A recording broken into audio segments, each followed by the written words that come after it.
बिस्मिल्लाहिर्रहमानिर्रहीम। अस्सलाम वालेकुम स्टूडेंट्स, वर्ल्ड ऑफ मैथमेटिक्स में आपको खुशामदीद। तो स्टूडेंट्स, आज अल्हम्दुलिल्लाह हम चैप्टर नंबर 3 जो है ये स्टार्ट करेंगे 10वीं क्लास का। तो स्टार्ट करने से पहले आप तमाम जो नए स्टूडेंट्स हैं उनसे रिक्वेस्ट है कि हमारे चैनल को सब्सक्राइब किया करें, वीडियोस को लाइक किया करें और शेयर भी कर दिया करें, ताकि जो दूसरे स्टूडेंट्स हैं वो भी इससे मुस्तफ़ीद हो सकें। तो एक्सरसाइज को स्टार्ट करने से पहले ये एक दो डेफिनेशंस हैं, ठीक है। ये मैं एक्सप्लेन करता हूँ, आपने इनको अच्छे तरीके से समझना है। एग्ज़ाम के अंदर भी ये शॉर्ट क्वेश्चन के अंदर डेफिनेशंस आ जाती हैं। तो पहली डेफिनेशन है हमारे पास रेशो, ठीक है। उर्दू में इसको बोलते हैं निस्बत। A relation between two quantities, ठीक है। दो मिकदारों, टू क्वांटिटीज़ के दरमियान ये एक रिलेशन है, एक तल्लक है। Of the same kind is called ratio, ठीक है। जो एक जैसी हों, एक जैसी से मुराद यहाँ पर ये होती है कि आपको पता है स्टूडेंट्स के जो मुख्तलिफ क्वांटिटीज़ हैं उनके जो यूनिट्स होते हैं, उनकी जो पैमाइश हम करते हैं, उनके जो यूनिट्स हैं वो दोनों एक जैसे होने चाहिए। अगर एक सेंटीमीटर में है तो दूसरा भी सेंटीमीटर में होना चाहिए। अगर एक जो है मीटर में है तो दूसरा भी मीटर में लेना है।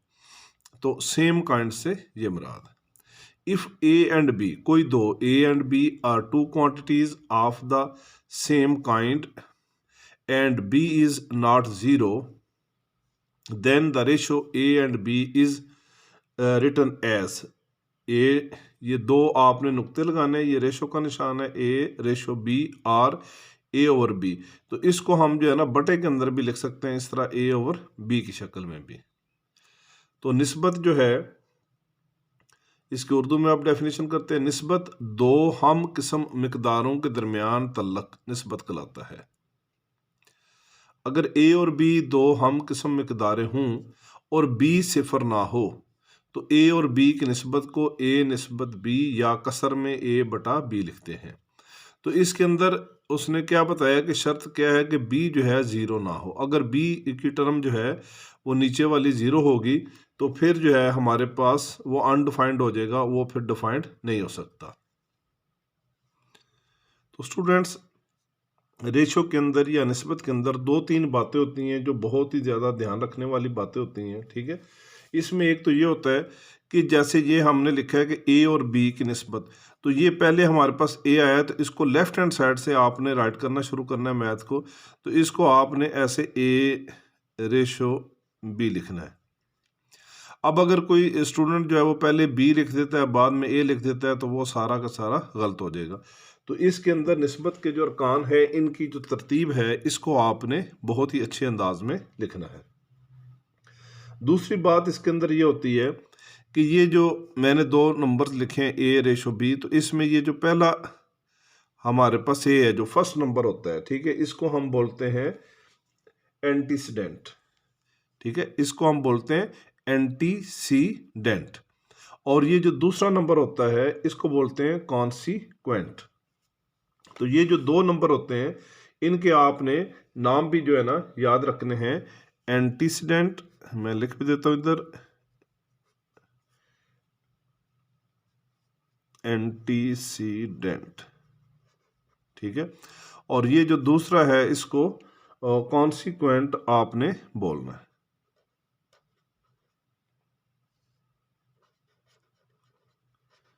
तो ये दो नंबर जो हैं, ठीक है, पहले नंबर को एंटीसीडेंट और दूसरे को कॉन्सिक्वेंट ये बोलना है।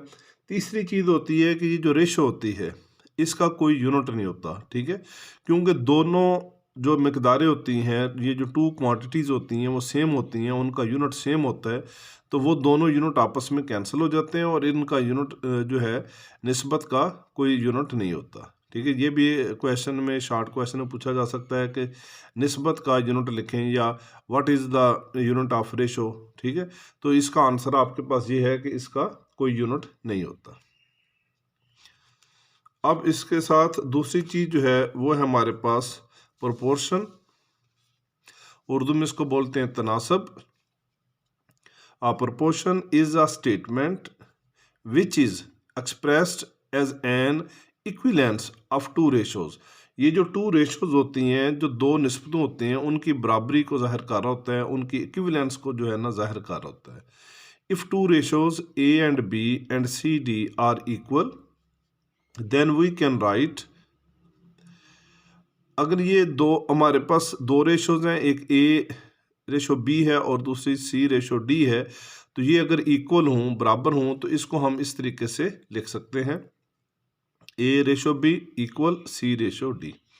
तो अब इसके अंदर देखें कि आपके पास 1 2 3 4 क्वांटिटीज़ हैं, तो ये जो बाहर वाली दो क्वांटिटी हैं A एंड D जो लास्ट में है, ठीक है, तो इसको हम जो है ना इंग्लिश में बोलेंगे एक्सट्रीम्स, ठीक है।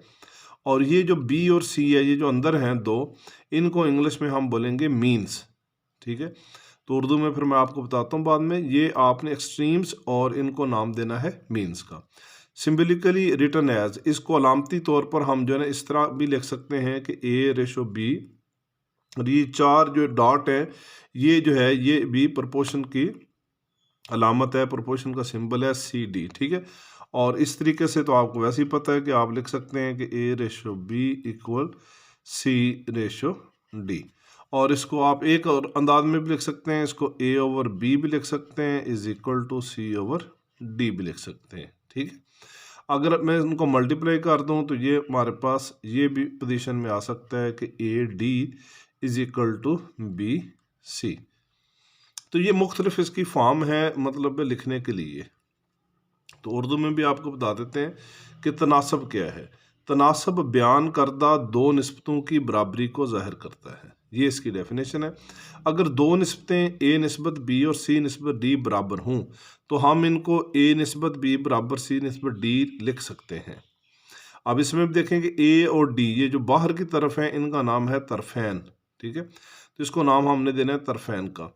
और ये जो बीच वाली टर्म्स हैं, दरमियान वाली टर्म्स हैं B और C, इसको बोलना है वस्तैन उर्दू के अंदर। तो वस्तैन और तरफैन ये नाम आपने याद रखने हैं, ये फार्मूला हमने बहुत दफ़ा आगे यूज़ करना है, तो उसके अंदर ये तरफैन और वस्तैन आएंगे बार बार। तो ये आपको स्टूडेंट पता होना चाहिए कि ये जो बाहर वाली टर्म्स हैं ये तरफैन है, ये अंदर वाली जो मिडिल टर्म है दरमियान वाले, उनको वस्तैन बोलना है। इसको भी अलामत के तौर पर जब लिखते हैं, ये ऊपर जैसे बताया कि A रेशो B है, ये प्रोपोर्शन की अलामत है, तनासब की अलामत है CD, या A निस्बत B बराबर C निस्बत D, या A बटा B बराबर C बटा D, और अगर इनको मल्टीप्लाई कर दें तो AD जो है ये बराबर हो जाएगा BC के। तो इस तरीके से ये तनासब को जो है ना हम बयान करते हैं। अब एक्सरसाइज के ऊपर चलते हैं इंशाल्लाह, और क्वेश्चन जो है उनको सॉल्व करते हैं। अब स्टूडेंट्स हमारे पास क्वेश्चन नंबर 1 जो है एक्सरसाइज 3.1 का, इसको देखते हैं। Express the following as a ratio A ratio B and as a fraction its simplest form. तो हमने इसको क्या करना है कि इसकी हमने निस्बत जो है ये निकालनी है, और कसर की को आसान शक्ल में ज़ाहिर करें, ठीक है। इसकी एक निस्बत मालूम करनी है हमने A निस्बत B, और दूसरा इसको फ्रिक्शन में, कसर में, फ्रैक्शन उर्दू में बोलते हैं कसर, कसर में भी हमने इसको जो सिंपलेस्ट फॉर्म है वो उसमें लिखना है। तो अब ये देखें कि पहला जो है हमारे पास, इसको देखते हैं, ये है 750 रुपीज़ एंड 1250 रुपीज़। अब दोनों के यूनिट जो है, सबसे पहली चीज़ आपने ये देखना है कि दोनों के यूनिट जो है वो क्या है। दोनों के यूनिट सेम है, तो इसको मैं लिख सकता हूँ 750 रेशो 1250।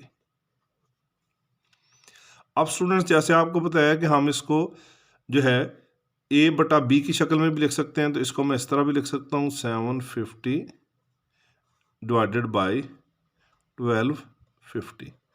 अब आपको इसको हल करना आसान हो जाएगा। ये देखें, ज़ीरो के साथ ज़ीरो को कैंसिल कर दें, बाकी हमारे पास कितना रह गया 75, और ये रह गया 125।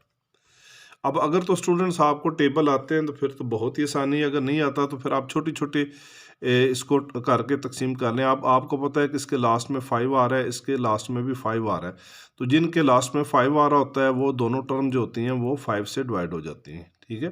लेकिन अगर हम इसको डायरेक्ट करें, देखिए 25 का टेबल जो है, 25 को 25 3 टाइम्स, ठीक है, 25 इंटू 3 तो 75 होता है, और 25 को 5 टाइम करें तो 125 होता है। तो हम इसको डायरेक्ट 25 से भी डिवाइड कर देते हैं, तो डिवाइड कर देते हैं 25 से, तो ये हमारे पास कितना रह गया, 3 रह गया, और ये हमारे पास कितना रह गया, 5 रह गया। इधर हम लिख भी देते हैं डिवाइडेड बाय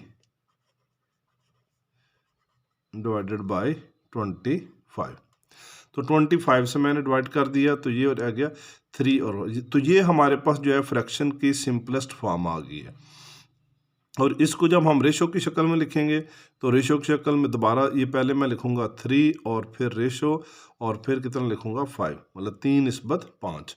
तो इस तरीके से ये हमारा जो है आंसर आ जाएगा 3:5 या 3/5। अब स्टूडेंट्स इसके देखें दूसरे जो है क्वेश्चन, इसमें 450 सेंटीमीटर और ये है 3 मीटर्स। अब देखें 1 सेंटीमीटर में या 1 मीटर में है, तो अब हमने क्या करना है कि जो मीटर में है इसको कन्वर्ट कर देना है सेंटीमीटर में। तो आपको पता होना चाहिए कि 1 मीटर जो होता है इसके अंदर होते हैं 100 सेंटीमीटर। अब 3 को 100 से मल्टीप्लाई करेंगे तो कितने हो जाएंगे, 300 सेंटीमीटर्स। तो ये हमारे पास हो जाएगा 450 सेंटीमीटर रेशो 300 सेंटीमीटर। तो दोनों हमारे पास सेंटीमीटर्स में आ गए हैं। अब इसको भी आप जो है उस तरीके से कर लें। ये देखें 450 ऊपर आ जाएगा और डिवाइड कर देंगे इसको 300 से। अब ये 0 को 0 से मैंने कैंसिल कर दिया, ठीक है। तो हमारे पास कितना बाकी रह गया, ऊपर 45 और नीचे 30। तो अब ये भी जो है आपके पास ये देखें 15 से डिवाइड हो जाता है। 15 3 ज़ा 45 और 15 2 ज़ा 30। तो अगर आपने इस तरह नहीं करना तो आप जो है, मैंने आपको बताया कि आप 5 से करके देख लें या 3 से पहले करके देख लें और फिर जो है आप इसको बड़ी से कर लें। लेकिन अगर आप कर सकते हैं तो फिर बहुत ही आसानी है। तो आप इधर लिख दें डिवाइडेड बाय 15, ताकि आपका क्वेश्चन जो है जल्दी सॉल्व हो जाएगा और आपका टाइम कम ज़ाया होगा। डिवाइडेड बाय 15, तो इसको 15 से डिवाइड करेंगे तो ये हमारे पास जो है कितना आ गया, 3 आ गया। 15 3 ज़ा 45 और 15 2 ज़ा 30। तो ये हमारे पास किसके अंदर आ गया, फ्रिक्शन की शक्ल में आ गया, इसकी सिंपलेस्ट फॉर्म आ गई।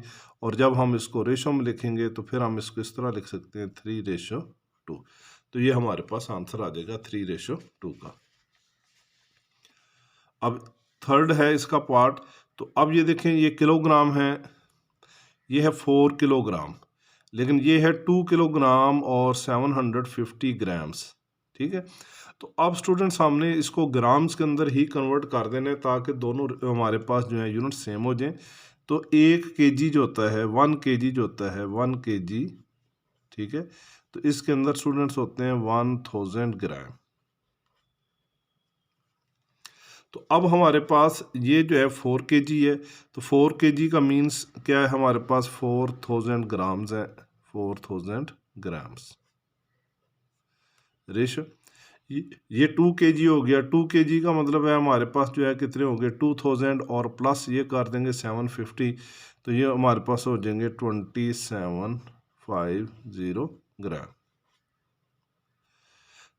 ठीक है। 2000 और उसमें ये 750 भी जमा करना है। ये सारी की सारी एक ही टर्म है, एक ही रकम है, ठीक है। तो ये 2750 ग्राम हो गए। अब दोनों के यूनिट सेम हो गए, तो अब हमने इसको बिल्कुल उसी तरीके से सॉल्व कर लेना। इज इक्वल टू ये मेरे पास हो गया 4000 ग्राम है, ठीक है। इनको मैं डिवाइड कर दूंगा 2750 ग्राम से, ठीक है स्टूडेंट्स। तो जैसे अभी आपको मैंने बताया कि आपने क्या करना है कि ये ज़ीरो अपने पहले कैंसिल कर देने हैं। तो ये आपके पास कितना रह गया 400 रह गया, ठीक है। और ये आपके पास कितना हो गया 275। तो अब ये 400 जो होता है ये भी हमारे पास देखें 25 से डिवाइड हो जाता है। 25 से इसको डिवाइड हम कर सकते हैं आसानी के साथ, और 275 जो हैं इनको भी हम जो है ना 25 से डिवाइड कर सकते हैं। लेकिन अगर आपको एक बड़ा रकम लग रही होती है तो आपको मैंने बताया कि आप उसको आसानी के लिए छोटे नंबर से भी पहले तकसीम कर सकते हैं। चलें छोटे नंबर से इस दफ़ा करके देखते हैं। 5 से आप कर लें पहले। तो ये 40 पहले बने तो 5 का जो टेबल है 40 पे 40 पे 8 दफ़ा गया और ये 0 आ गया। इसी तरह आपने इसको 5 से तकसीम करना है तो 5 5 ज़ा 25, ठीक है। तो ये 27 थे, 2 बचे तो ये फिर 25 आ जाएगा। तो इस तरीके से ये हमारे पास हो गया 80/55। तो आप देखें कि ये जो टर्म है ये दोबारा 5 से जो है ना डिवाइड हो सकती है। तो इसको दोबारा मैं 5 से जो है ना डिवाइड कर दूंगा। तो 5 से मैंने इसको डिवाइड किया तो ये हमारे पास हो गया 5 1 ज़ा 5 तो 3 बचे और ये 60 आ गया और 5 1 ज़ा 1 5 1 ज़ा 1। तो ये हमारे पास जो सिंपलेस्ट फॉर्म है वो क्या होगी 16/11। तो अब स्टूडेंट्स इसको जो है रेशो की शक्ल में लिख देंगे, ठीक है, आर करके। तो ये पहले 16 आ जाएगा, रेशो 11 आ जाएगा। तो ये हमारा आंसर आ जाएगा 16/11 या फिर हमारे पास 16/11। अब इसका पार्ट नंबर 4 जो है उसको हम चेक करते हैं कि पार्ट नंबर 4 के अंदर हमारे पास क्या पूछा जा रहा है। तो पार्ट नंबर 4 जो है इसका स्टूडेंट्स, इसके अंदर जो है मिनट्स हैं और सेकंड है और ये आवर है, घंटे में है। तो अब आपको पता है कि जो यूनिट जो है इसको हमने मिनट्स की शक्ल में लेके आना है, सॉरी सेकंड की शक्ल में लेके आना है। सबसे छोटा यहाँ पर सेकंड्स है, ठीक है। तो इसका तरीकाकार होता है कि हमें ये पता है कि 1 आवर जो होता है, पहले हम इसको देख लेते हैं, इधर लिख लेते हैं। 1 आवर के अंदर, ठीक है ना, 60 मिनट होते हैं और 16 सेकंड होते हैं। तो इनको आपस में मल्टीप्लाई करें तो ये हमारे पास हो जाते हैं 3600 सेकेंड्स। अब दूसरा हमने क्या करना है कि 27 जो है इसको हमने मल्टीप्लाई किससे करना है, 60 से। 27 जो है इसको पहले हमने मल्टीप्लाई कर लेना है 60 से, ठीक है। तो इसको 60 से मल्टीप्लाई करेंगे और इसके अंदर जो है हमने फिर प्लस कर देने कितने 30 सेकंड। तो 27 को 60 से मल्टीप्लाई करेंगे तो ये 1620 आ गया और 30 इसके अंदर फिर ये सेकंड है तो ये 30 सेकंड प्लस कर दें तो ये आपके पास आ गया 1650 सेकंड। तो दोनों को हमने पहले सेकंड के अंदर चेंज कर देना है। तो ये हमारे पास जो है 27 मिनट्स और 30 सेकंड, इसके जो टोटल सेकंड हैं ये हमारे पास बन गए 1650 सेकंड रेशो। और 1 आवर है, 1 आवर के आपको बताया कि कितने बन गए 3600 सेकंड बन गए। तो अब हमने इन दोनों की रेशो निकाल लेनी है, इसको फ्रिक्शन की शक्ल में लिख लें। ये चीज़ ऊपर आ गई आपके पास, इसको डिवाइड कर दें, ठीक है। यहाँ पर भी आप काट सकते हैं, ये भी कोई आपके लिए मसला नहीं है। तो कई टीचर जो है यहाँ पर भी काट के आपको दे देंगे। तो क्योंकि इसको हमने फ्रिक्शन की शक्ल में भी लिखना है तो इसलिए ये मैं बेहतर समझता हूँ कि हम फ्रिक्शन की शक्ल में लिखें और फिर उसको दोबारा रेशो की शक्ल में लिख दें। तो ये ज़ीरो मैंने आपस में काट दिए तो ये 165 हो गए और ये हमारे पास 360 आ गए, ठीक है स्टूडेंट्स। अब जो है अगर तो ये कैंसिल होते हो तो ठीक है ना, तो हमने इनको कैंसिल कर देना है। तो ये मैंने आपको बताया कि 15 से जो है दोनों डिवाइड हो जाते हैं। तो इनको 15 से जो है ना डिवाइड कर देंगे। तो 15 1 ज़ा 15, 16 है तो एक बच गया, फिर 15 तो फिर ये 1 रह गया। और 360 को जो है 15 से डिवाइड करेंगे तो इसके 36 के ऊपर टेबल जो है ये हमारा 15 2 ज़ा 30 होता है। तो 6 बचे 60 हो गए और फिर 15 का टेबल जो है 16 तक पढ़ेंगे तो 4 टाइम जाएगा तो 11/24। अब ये मज़ीद जो है आपस में कैंसिल नहीं होते। तो इसको आपने रेशो की शक्ल में लिख देना है 11, ठीक है, ओवर 24 है। तो इसको नीचे लिख लें 11/24 या हम जो है 11/24। तो इसको हमने 11/24 या फिर 11/24 रेशो की शक्ल में भी आपने लिखना है और जो सिंपलेस्ट फॉर्म है फ्रिक्शन की उसकी शक्ल में भी आपने लिखना है।